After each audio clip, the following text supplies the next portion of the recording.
Boa tarde a todos. Hoje nós temos nossa aula de História e Geografia. Hoje é quinta-feira, um dia bacana, um dia que vocês gostam, né? Porque os textos são legais, faz a gente entender a nossa história, faz a gente entender a natureza, a geografia do nosso país, né? Então nós vamos começar com História e nós vamos já entrar numa unidade 4, uma unidade nova hoje. Na unidade 4, pelas próprias imagens que nós temos aqui, vocês já vão perceber que estão tomando espaço da nossa região brasileira por meio aí do litoral. Vocês estão vendo o mar. E o nome do nosso capítulo chama-se Rumo ao Interior. Então eles não estão contentes só em atingir a borda próxima ao oceano. Eles vão querer ir para dentro. O interior é para dentro, né? Dessas terras que o Brasil tem. Eles estão conversando e vocês percebem que os índios não estão entendendo, mas estão assustados, né? Na página 15, o que vocês vão perceber aí? Vocês vão perceber o acontecimento de fato. A ida dos bandeirantes, os bandeirantes eram aqueles que foram conhecendo as nossas terras brasileiras para o interior do nosso país.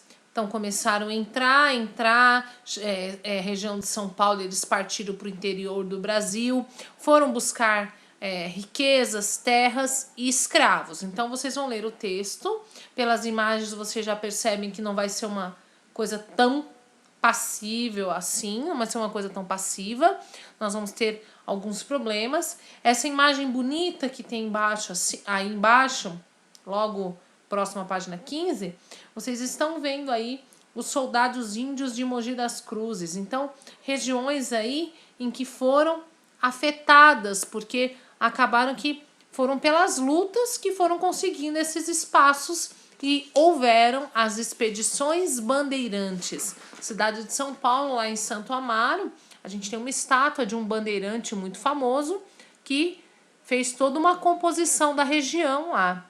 Então a gente pode perceber que cada lugar teve essa invasão dos bandeirantes. Leiam o texto com bastante atenção para a gente dar prosseguimento. Na página 16, vocês vão ter uma imagem, o ciclo aí da caça ao índio. Vamos começar a caçar índios, né, no começo, para a gente ter pessoas para fazer para nós e nós ficarmos observando. Olha que loucura que a gente vive, né? E vocês têm do lado um texto que vai falar sobre, fazendo conjunto a essa imagem dos bandeirantes. Então o texto diz assim: a conduta dos bandeirantes paulistas, especialmente em seus confrontos com índios e negros, que não foram só com os índios, caracterizou-se quase sempre por uma extrema violência. Então o que esse texto quer dizer? Foi passivo? Não, professora, não foi passivo. Então teve aí o quê? Teve guerras, teve enfrentamento, teve morte, teve tiros, teve flechadas, né? Então, com base nessa imagem, nessa informação, vocês vão responder as questões A, B e C. Dando prosseguimento a entendimento dessas expedições bandeirantes, no exercício 2 vocês vão ter um mapa. Prestem atenção para onde vão as setinhas. Vocês estão vendo que eles estão saindo da borda do Oceano Atlântico e indo lá para o meio, indo lá para o interior. E com base nessa interpretação do mapa, leiam aqui o lado direito, as simbologias, o que quer dizer. Vocês vão responder as questões aí A até a D. Tranquilo, né? Já deram uma descansadinha, já fizeram história, foi um tema bem bacana, bem tranquilo. Agora nós vamos começar geografia. Geografia, hoje o tema é dando continuidade ao que a gente já vem estudando aí no capítulo 3, nós vamos estudar a hidrografia. Prestem bastante atenção que nós estávamos falando dos relevos, né, que eram as terras, as depressões, a composição dos relevos. Agora nós vamos entrar na hidrografia. Hidro vem de água. Então, provavelmente nós vamos estudar algo relacionado à água.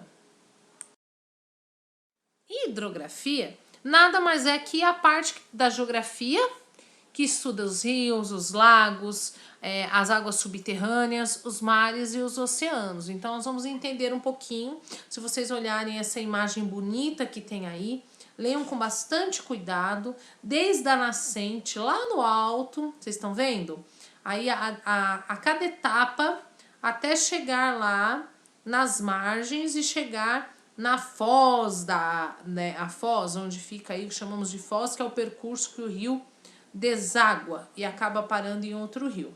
Interpretem bem essa imagem, vejam as etapas dessa água desde a sua nascente. Próximo a nós aqui, nós temos a nascente do rio Tietê, que ela fica aqui em Salesópolis. Quando vocês tiverem oportunidade, quem já foi visitar, prestem bastante atenção nessa nascente. Lá tem bastante informações, bastante placas. Procure entender um pouquinho. E a gente passa lá no rio Tietê, lá na marginal. Que muitas vezes a gente tem que colocar até o dedo no nariz, porque o mau cheiro é muito forte, né? Então, olhem isso aqui e vejam essa interpretação, que vocês vão entender um pouquinho mais.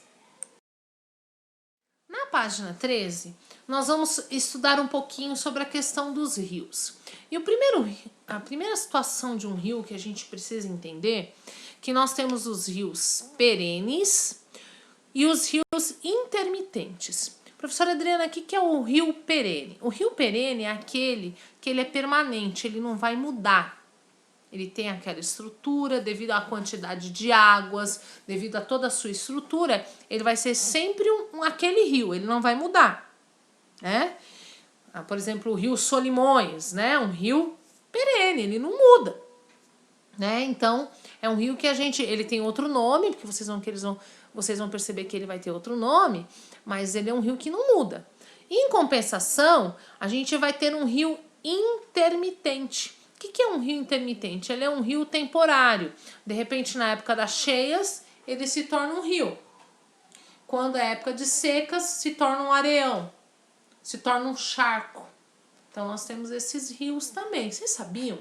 Não é interessante? Nossa, professora, eu achava que rio era somente rio. Não, ele é rio, mas ele passa por transformações naturais também. Época de chuvas, ele fica cheio e se torna um rio. Época de secas, ou um areião ou um charco, né, com aquelas poças d'água. E nós vamos começar a entender um pouquinho sobre os rios de planície. O que são os rios de planícies, né? A gente pode perceber que os rios de planície é aquela coisa que vem do plano. São rios que, pelas tranquilidades que a água tem, é um rio tranquilo, pode-se pescar, pode-se fazer lazer, nadar, pode-se fazer navegação. Então, esse é um rio de planície, né? Não é um rio com movimentos, com redemoinhos, com todas aquelas coisas que não permitem uma tranquilidade no mar, né? Ele tem pequenas irregularidades, não tantas.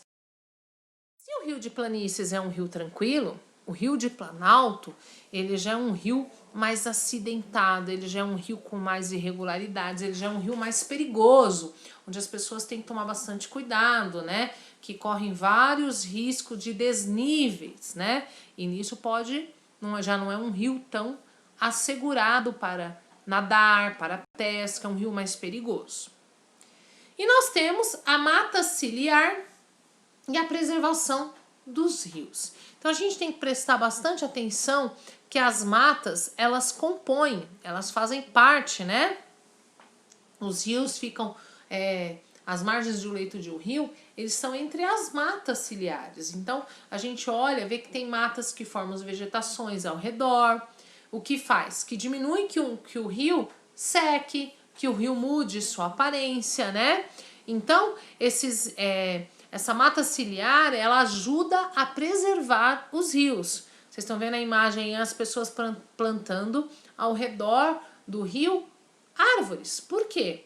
Para que o rio consiga ser preservado e as pessoas consigam ser beneficiados com essa água. Vocês sabem a importância da água doce, né? Nós já conversamos sobre isso na sala de aula. Partindo da leitura páginas anteriores, de tudo que vocês entenderam e prestaram atenção. Na página 15, vocês vão fazer os exercícios respondendo o que vocês entenderam sobre cada pergunta. E na página 8, ou no exercício 8, desculpe-me, vocês vão ter no material de apoio uma atividade para fazer. Uma atividade essa que é voltada aí para a questão da hidrografia. Então, vocês vão lá no material de apoio, façam e me mandem a foto. Interessante a aula de hoje, né? Prestem bastante atenção, se concentrem, caprichem na letra, que vocês vão gostar bastante desse tema.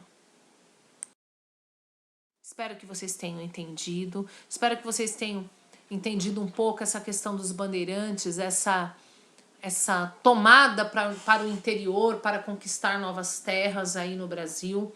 Espero que vocês tenham entendido a importância da hidrografia, né, no nosso país, essa questão geográfica que sem água nós não somos ninguém e com a preservação dela podemos aí ter água por muito e muito tempo, a água doce, a água que nós bebemos, a água que nós tomamos banho, que nós fazemos comida. E que vocês entendam que o rio, ele não é sempre o mesmo, ele passa por transformações e que tem rios que não são rios para determinadas atividades. São rios perigosos, né? Vocês já ouviram vários casos e acho que agora vocês estão entendendo na aula de hoje o porquê tomar cuidado com os rios. Muito obrigada, bons estudos. Se houver dúvida, estou à disposição. Um grande beijo, meus alunos. Saudades.